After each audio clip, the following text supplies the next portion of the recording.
guys, hari ni kita nak belajar pasal Malaysia.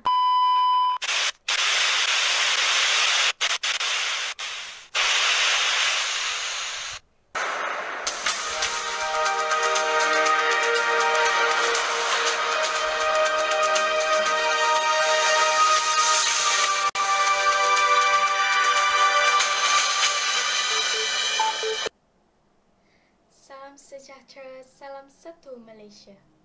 Saya wartawan anda, Nur Syahiratun Nada binti Nur Azman. Rakyat Malaysia memilih pekerjaan dan gaji sehingga mengimport pekerja asing untuk bekerja di Malaysia. Pada hari ini, saya akan menyatakan kepada negara dari segi ekonomi, sosial dan juga masyarakat.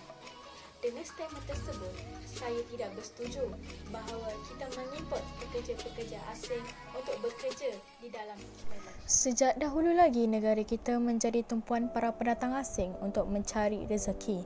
Sejarah dah mencatat bahawa pada zaman penjajah buruh asing dibawa dari China dan India untuk bekerja di Lombok Timur dan di Ladang Getah. Di mana ada gula, di situ ada semut. Itulah Malaysia yang sentiasa menjadi tumpuan warga asing untuk mencari sesuap nasi lantaran kepayahan dan penderitaan hidup di tanah air sendiri. Mereka terdiri daripada warga negara Bangladesh, Indonesia, Filipina, Vietnam dan sebagainya. Kebanyakan mereka bekerja dalam sektor-sektor yang kurang diminati oleh rakyat tempatan seperti sektor pembinaan, peladangan, perkilangan dan pembantu rumah. Walaupun kedatangan asing ini meringankan beban yang ditanggung oleh rakyat dan kerajaan, namun kedatangan mereka juga banyak menimbulkan kesan buruk kepada masyarakat dan juga negara.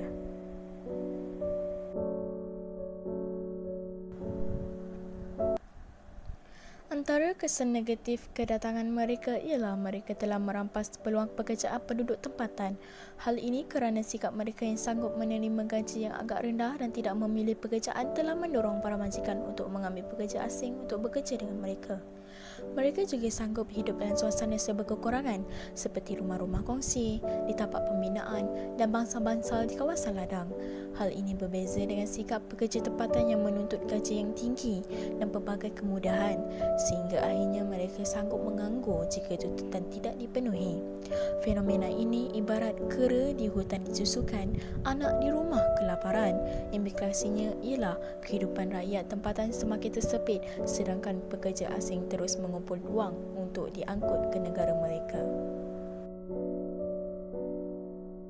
Sehubungan dengan itu, dalam jangka masa panjang ekonomi negara akan terjejas kerana peredaran keluar mata wang negara yang begitu banyak pada setiap bulan. Hal ini kerana sebahagian pendapatan mereka dihantar ke negara asal mereka dan di sini pula mereka sangat kedekut untuk berbelanja. Dengan adanya sistem transaksi yang canggih di bank-bank negara kita, semua pengiriman wang berjalan lancar, mudah dan murah. Fenomena ini merugikan negara kerana walaupun negara kita kian giat membangun tetapi peredaran wang dalam negara agak perlahan. Jika hal ini berterusan, maka lama-kelamaan ekonomi negara Malaysia akan merosot. Sebaliknya, ekonomi negara asal pekerja asing akan meningkat. Di samping itu, kedatangan mereka juga telah menimbulkan masalah jenayah yang besar di negara kita.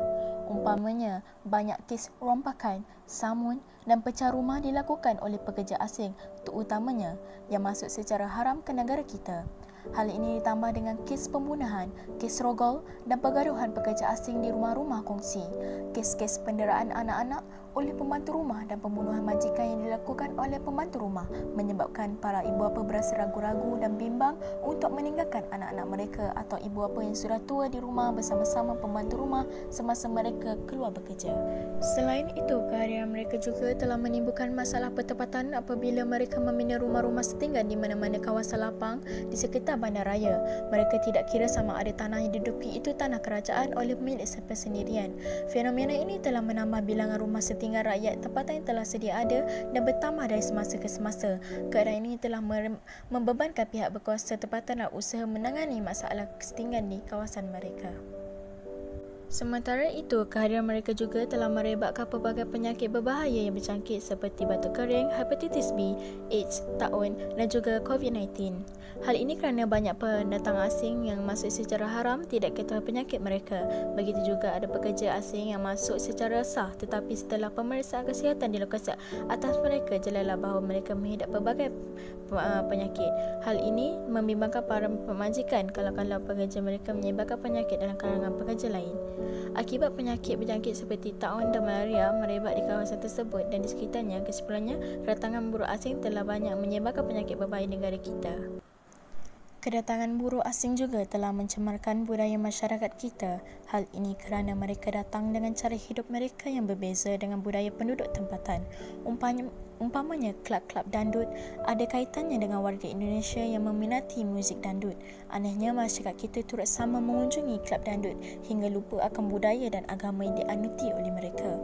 Jika hal ini berterusan, lama-kelamaan masyarakat Malaysia tidak mengenali budaya sendiri kerana asyik dengan budaya orang luar. Anda telah mendengar kesan-kesannya tersebut. Konklusinya, kedatangan pekerja asing memang mendapat kesan buruk kepada masyarakat dan juga negara. Justru sebelum nasi menjadi bubur, pihak kerajaan haruslah berhati-hati dalam pengambilan pekerja asing. Kemasukan mereka hendaklah dikawal dengan syarat yang ketat dan pemeriksaan kesihatan yang sangat rapi.